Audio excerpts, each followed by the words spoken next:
I got a question. I'm thinking, and I'm listening to things that I want the truth. I'm just so sick of living in this fog. If God created the universe and there are natural catastrophic events, earthquakes, tsunamis, hurricanes, tornadoes, snowstorms, why do they have in the Bible, thou shalt not kill, when those natural catastrophic events kill people? In the same breath, it says, God can do all things except fail. He's not a God that he should lie. The book has so much confusion in it. And all of it is lying on God. That's why it's so imperative to find out who is this God that they speak about in this book. Because they make God seem good that you can't see, but in the same breath, all of these bad things happen.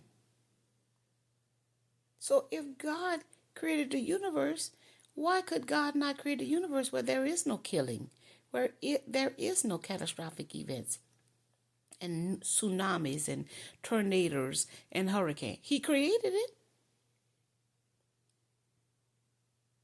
I'm always in the rabbit hole. And look like the more I go into the rabbit hole, the more I won't get away from him. I don't know how I'm going to get away from him. But it's so hard to penetrate the belief system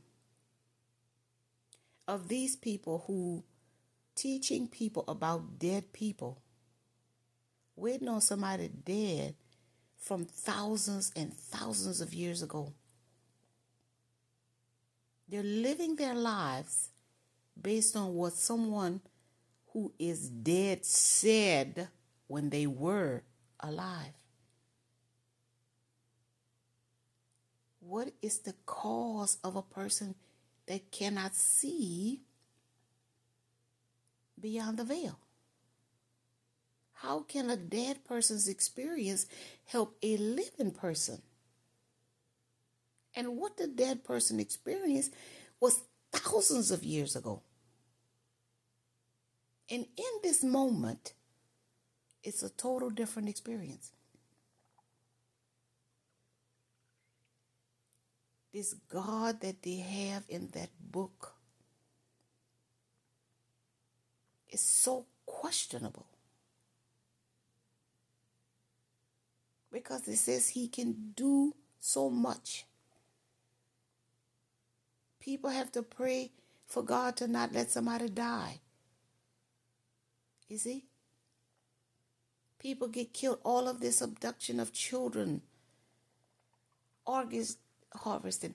Why can't God stop the wickedness if he created it all?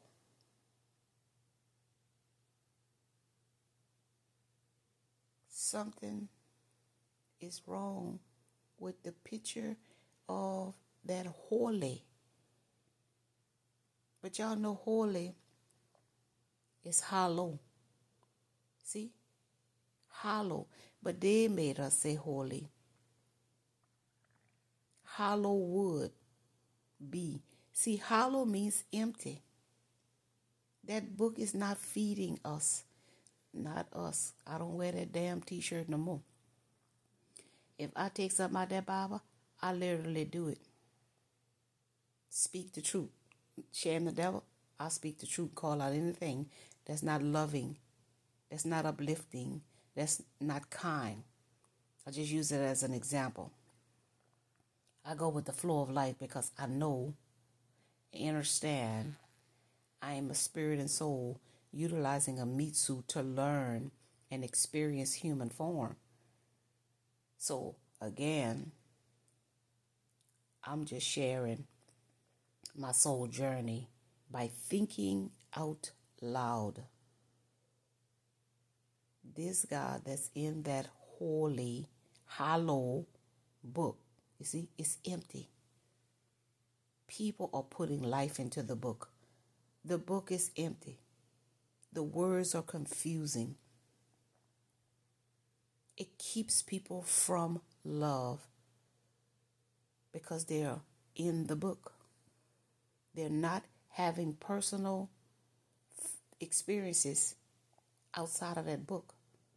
Because what you're going to experience in your life every day is always going to be something different. And that's not in the book.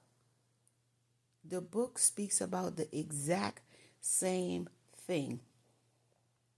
But every day we wake up, we experience something different. We experience someone different. We experience somewhere different. And we're supposed to learn from the experiences.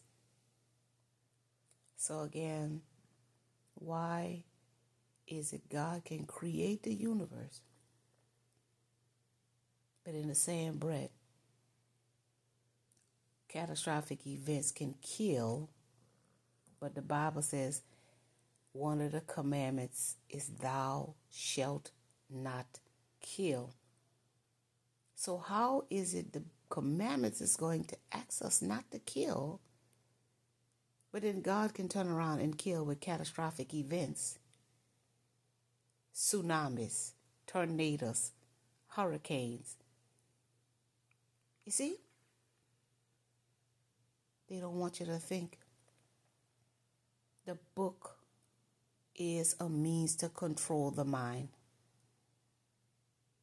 That book controls the person's mind, whether it be the preacher or it be the congregation. The book itself is a means to control your way of thinking. If you keep repeating it, you're programming your own self to do it the way the book says. But if we look at each day that we have life force energy, we can see God. Because it was nothing but God that made me see it the way I see it now. And heard the video that made me see it the way I see it now. So these people who give us that book, gave us the book, not for our highest good. It was not for our highest good, because we're not high. We've not elevated. We have not expanded. We keep doing the same exact thing. And this is why we suffer. If we would understand no one is here to stay, we don't have to pray for God to let somebody stay here. We would cherish each other until a time comes for us to get out of here and go to another dimension, to another experience, another learning lesson. I'm just a messenger. I'm just here to make you think.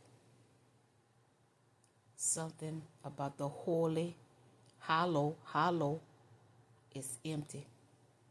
That book is empty. We should have elevated by now. Billions of people believe in the book. Billions of people follow the book. Billions of people read the book. But look where we are mentally.